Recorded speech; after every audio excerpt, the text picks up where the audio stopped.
एक पिता और पुत्र की दिल छू लेने वाली कहानी। पिता वो है जो आपको गिरने से पहले थाम लेता है, लेकिन आपको ऊपर उठाने की बजाय आपके कपड़े से मिट्टी हटाता है और आपको फिर से कोशिश करने के लिए कहता है। आज की कहानी एक पिता और उसके बेटे की है। एक बाप अपने बेटे के लिए क्या क्या कर सकता है, वह इस कहानी से स्पष्ट हो जाएगा। एक बार एक बेटा अपने पिता से लड़ाई करके गुस्से से घर से बड़बड़ाता हुआ निकला और बस स्टैंड की तरफ जाने लगा। वह मन ही मन में बोल रहा था कि पता नहीं कितने पैसे छुपा के रखे हैं, लेकिन मेरे लिए एक बाइक नहीं ले सकते। मैं यहाँ से चला जाऊँगा और तब तक नहीं आऊँगा जब तक अपने पैसों से बाइक नहीं खरीद लेता।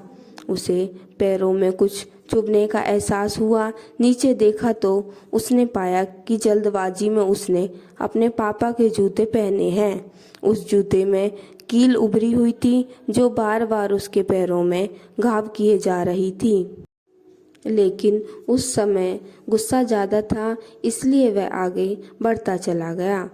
फिर उसे याद आया कि वह पापा का पर्स भी साथ लेकर आ गया है। उसके दिमाग में आया कि क्यों ना आज अपने पापा का पर्स चेक किया जाए, जिसे आज तक उसके पिता ने किसी को हाथ तक लगाने नहीं दिया।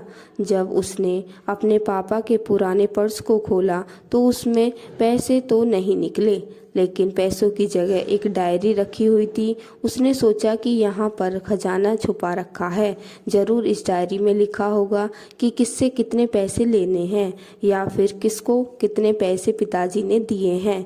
लेकिन वह गलत था। जब उसने उस डायरी को खोला तो पहले पन्ने पर वहाँ पर जो लिखा था वह थोड़ा अजीब था।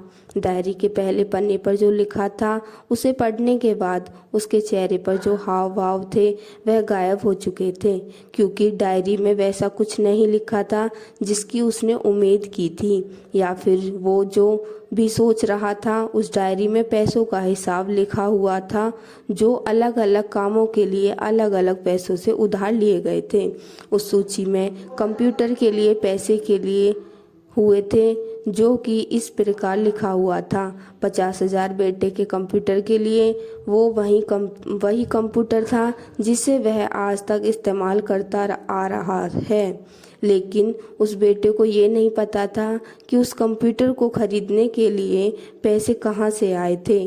उस डायरी में कैमरे का भी हिसाब था। उस बेटे को याद था जब उसने अपने पहली बार कैमरे के लिए जिद की थी, तब उसके पिता ने ठीक 2 हफ्ते बाद उसके जन्मदिन पर दिया था, जिससे देखकर वह बहुत खुश हुआ। और उसे खुश देखकर उससे ज़्यादा खुश कोई था तो वे थे उसके पापा।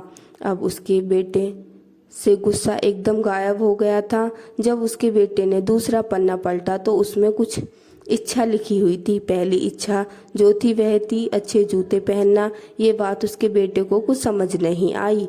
तभी उसके पैर सड़क पर एक गड्ढे में जा पड़ा जिसमें पानी भरा था, जिससे बेटे के पैर गीले हो गए। उसने जूते को पलट कर देखा तो उसने देखा कि जूते जो हैं नीचे से फटा हुआ था। ये देखकर उसे डायरी में लिखी हुई बात समझ में आ गई।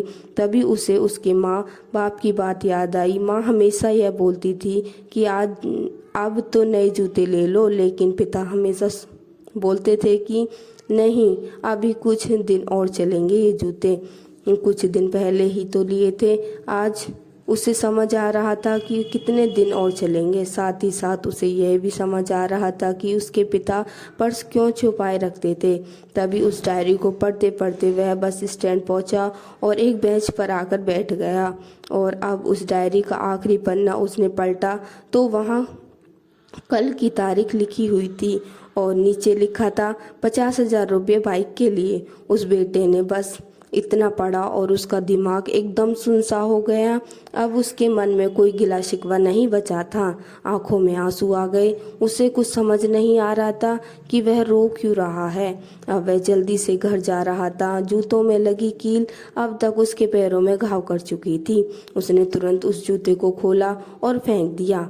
अब वह नंगे पैर ही दौड़े जा रहा था और घर पहुंचा, लेकिन उसके पिता उसे घर पर नहीं मिले।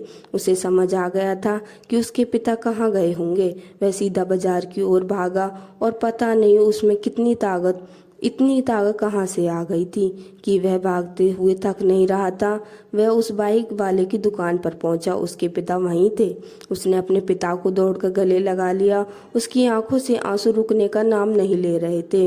उसके पिता समझ नहीं पा रहे थे कि हुआ क्या है।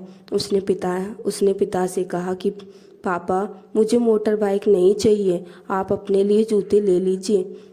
अब आज से मैं जो कुछ भी करूँगा वो अपने दम पर करूँगा, अपनी मेहनत से करूँगा। दोस्तों, हमें हमेशा अपने माता पिता का आदर करें, और वो भी यदि किसी चीज़ के लिए मना करें तो आप उनकी मजबूरी को समझिए। फूल कभी दो बार नहीं खिलते, जन्म कभी दो बार नहीं मिलते। मिलने को तो 1000 लोग मिलते हैं, लेकिन हजारों गलती माफ़ करने वाले माँ बाप नहीं मिलते। यदि आपको यह कहानी अच्छी लगी हो तो हमें कमेंट में ज़रूर बताएं, और इस कहानी को ज़्यादा से ज़्यादा शेयर ज़रूर करें। प्लीज़ हमें ज़्यादा से ज़्यादा सपोर्ट करें। लाइक, शेयर एंड सब्सक्राइब करना ना भूलें। Thank you. Ram Ram ji.